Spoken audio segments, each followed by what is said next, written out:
ఒక్క మంచి పని చేస్తలేవు అని రేవంత్ రెడ్డి కాదు లాగుల తొండల రెడ్డికి మంచిగా బుద్ధి చెప్పే అవకాశం ఇదే. మర్చిపోకుండ్రి.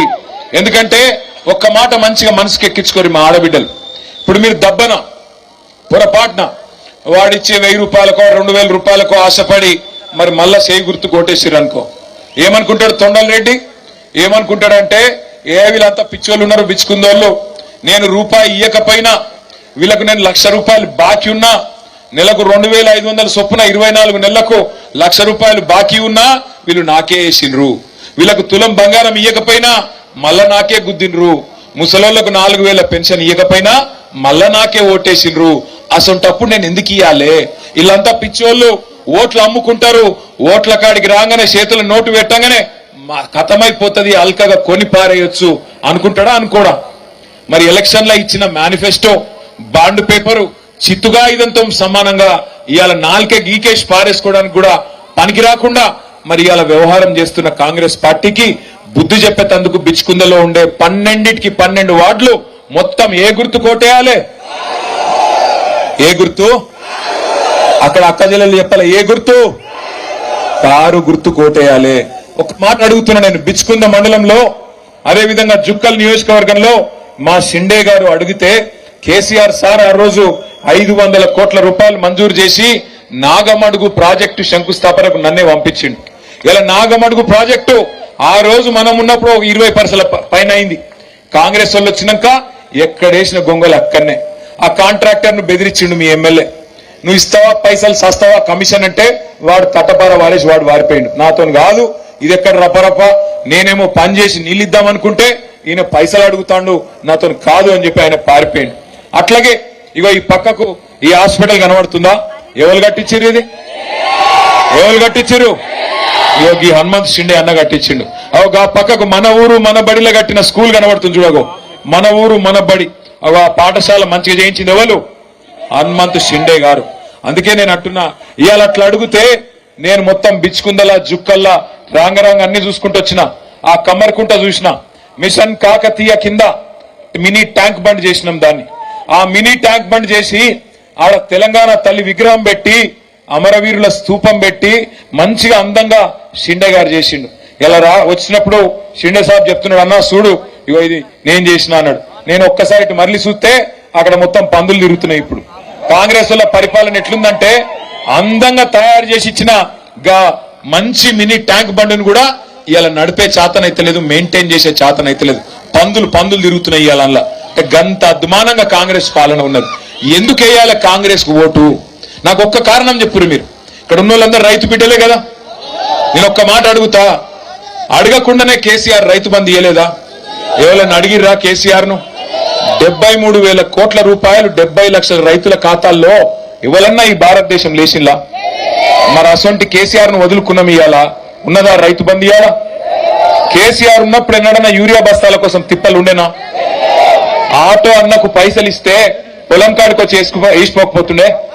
ఇలా మళ్ళా లైన్లు కట్టే రోజులు వచ్చినాయా? ఎంత ఘోరం! చెప్పులు మళ్ళా గదే ఆధార్ కార్డులు బండల కింద పెట్టి తొండల రెడ్డి పరిపాలనలో ఈ పరిస్థితి మళ్ళా వచ్చింది. మరి ఎందుకు వేయాలి ఓటు? ఎవరికి చక్కదనం చేసి? ఇప్పుడు మా ముస్లిం సోదరులు ఉన్నారు బిచ్చుకుందరు, నేను అడుగుతున్నా, కేసీఆర్ గారిని ఎవరు అడిగినరు? ఇమాంలకు మౌజన్లకు అట్లాగే గుడిలో ఉండే పంతులకు జీతం ఇమని ఎవరు అడిగినరు? 5,000 రూపాయలు ఇచ్చిండు కేసీఆర్ గారు ఇమాంలకు మౌజన్లకు. మరి అలా వస్తున్నాయా ఇమాంలకు మౌజన్లకు జీతాలు? 8 నెలలకెళ్ళి వస్తలేవు. ఏమన్నారు కాంగ్రెస్ వాళ్ళు ఆ రోజు? కేసీఆర్ 5,000 ఇచ్చిండు, మేము 12,000 ఇస్తామని చెప్పారు. ఇవాళ జో అల్లాకి బందే హై ఇమాం और మౌజన్ उनको भी धोखा दिया కాంగ్రెస్ పార్టీని. అంటే ఒకళ్ళకి వీళ్ళకల్లా కాదు, అందరికీ మోసమే, అందరికీ జూట మాటలు చెప్పుడు తప్ప ఒక్కలకు బుడ్డ పైస పని చేయలేదు 2 ఏళ్లలో. ఏం చేసినవయ్యా రేవంత్ రెడ్డి అంటే కేసీఆర్ ను తిట్టుడు. రోజు రామకోటి రాసినట్టు కేసీఆర్ ఏమో ఈయన పేరు కూడా చెప్తలేడు, ఈయన దేకను కూడా దేక్తలేడు. కానీ ఆడేమో రోజు కేసీఆర్ ని తిట్టు ఒకటే పని. కానీ మీరు వాని తిట్ల ట్రాప్ లో పడకుండ్రి. ఆడు తిట్టేది ఎందుకో నాకు తెలుసు. తిట్టేడు ఎందుకంటే మనం కూడా వాడిని తిట్టాలి. అసలు విషయం మర్చిపోవాలి, 6 గ్యారెంటీలు మర్చిపోవాలి, 420 హామీలు మర్చిపోవాలి, ప్రజలకు ఇచ్చినవన్నీ మరిపియాలి. అది లంగేశం. మనం మర్చిపోవద్దు. మనం మాత్రం అర్జునుడి కన్ను, ఆ అర్జునుడి గురి చిలుక కన్ను మీద ఎట్లయితుండేనో అట్లాగే మనం కూడా 6 గ్యారంటీలు 420 హామీలు ఇచ్చేదాకా మీ ఎమ్మెల్యేను కాంగ్రెస్ పార్టీని ఉరికిచ్చి కొట్టాలి. ఈ 12 వార్డులలో కాంగ్రెస్ అభ్యర్థులు తిరుగుతున్నారు. ఇక రాగానే ఎలక్షన్ రాగానే ఏం చేస్తారు? కులం వరుసలు కలుపుతారు. అమ్మా, అక్క, చెల్లె, వదినా, మరదలు అని గదవలు పట్టుకుంటారు. కడుపులో తల పెడతారు. ఇక కొత్త సుడ్రికాలు కలుపుతారు. ఇప్పుడు ఆఖరికి ఏం చేయకపోతే చేతుల మీ ఎమ్మెల్యే దగ్గర బాగా పైసలున్నాయట, దోసుకున్నాయి, రేవంత్ రెడ్డి పంపినాయి. 2000 5000 పెడతారు చేతుల. మా అక్క చెల్లెలకు నేను ఒకటే చెప్తున్నా, కాంగ్రెస్ వాళ్ళు వచ్చి 2000 ఇచ్చిర్రు అనుకో, 5000 చేతిలో పెట్టిర్రు అనుకో, మరి మిగిలిన ₹1,00,000 ఎప్పుడిస్తావు బిడ్డ అని అడుగురు మీరు. ఆగో, ఏమక్క 1,00,000 అడుగుతున్నావు, ఏం సంగతి అంటే, మీ వాడు చెప్పిండు కదా బిడ్డ, మీ ఎమ్మెల్యే గ్యారంటీ కార్డులు అన్నాడు, నెలకు 2,500 ఇస్తా అన్నాడు, మరి 26 నెలల ₹1,05,000 రావాలి నాకు, మరి ఇప్పుడు నువ్వు 5,000 ఇచ్చినావు, మిగిలిన ₹1,00,000 ఎవడిస్తాడా? మీ ఎమ్మెల్యే ఇస్తాడా? వాని అయ్యి ఇస్తాడా? రేవంత్ రెడ్డి గారు ఇస్తాడా? ఎవడిస్తాడు అని అడుగుండ్రి. రైతులు అడగండి, ఎప్పుడిస్తావు రైతు బంధు? 15,000 ఇస్తానో కదా, మరి 15,000 ఏదిరా నాయన? ఫిబ్రవరి 8వ తారీఖు వచ్చింది, ఏది రైతు బంధు అని అడుగుండ్రి. 4,000 పెన్షన్ గురించి ముసలి అడుగుండ్రి. ఏమాయి కొడుక, ముసల్దానికి నాకు ఇద్దరికి ఇస్తానో కదా, 2,000 గదే కేసీఆర్ ఇచ్చిన 2,000 వస్తుంది, ఆ 2,000 కూడా రేవంత్ రెడ్డి గారు 2 నెలలకు కొట్టిండు. మా పైసలు మాకు ఎప్పుడు ఇస్తావు? 4,000 52,000 బాకీ ఉన్నావు కదా, ఆ పైసలు తీసుకొని రా, నీ కోటెత్తా అని చెప్పుండ్రి. అట్లాగే మా తమ్ముళ్ళు స్టూడెంట్లు విద్యా భరోసా కార్డు 5 లక్షలు అన్నాడు కదా, ఏది విద్యా భరోసా కార్డు అని నిలదీయండి. అట్లాగే 2 లక్షల ఉద్యోగాలు ఏవి? రాహుల్ గాంధీ నరికిండు కదా, 2 లక్షల ఉద్యోగాలు మొదటి సంవత్సరంలో ఇస్తా అని ఏవి అని నిరుద్యోగ తమ్ముళ్ళు అడగండి, నిలదీయండి. కాంగ్రెస్ అని గల్లా పట్టి ఏమరా కొడక ఇస్తావా లేదా, బిచ్చుకుందా అంటే మజాక్ అనుకున్నావా అని మీరు నిలదీస్తే ఒకప్పుడు దెబ్బకు దయ్యం దిగుతుంది. కానీ లేకపోతే వాళ్ళు మర్యాద మనుషులు కాదు. ఆగం కాకుండా ఎలక్షన్ అనగానే పైసలు, ఎలక్షన్ అనగానే కులం, ఎలక్షన్ అనగానే లంగ మాటలు, దొంగ మాటలు, మళ్ళా మాయ మాటలు. మొదటిసారి ఎవడన్నా మనల్ని మోసం చేస్తే మోసం చేసినోంది తప్పైతుంది. రెండోసారి కూడా వాని చేతులనే మళ్ళా మనం మోసపోతే ఈసారి తప్పు మనదైతుంది. 2 ఏళ్ల కింద జుక్కల్లో మోసం జరిగింది. బంగారం అసలు షిండే గారిని మీరు పోగొట్టుకున్నారు. కానీ ఈ బిచ్కుంద మున్సిపాలిటీలో మళ్ళా మీరు 12కి 12 గెలిస్తే షిండే గారు ఎమ్మెల్యే అయినట్టే. పోలీసు వాళ్ళు, అధికారులు అందరూ భయపడతారు, అందరూ మళ్ళా తవ్వకొస్తారు. ఇవాళ ఇప్పుడే ఇక్కడికి వస్తుంటే చెప్తున్నారు, దఫేదార్ రాజు చెప్తుడు, అన్నా జర పోలీసు వాళ్ళు ఎక్కతక్క నిలుగుతుండ్రే అని. పోలీసు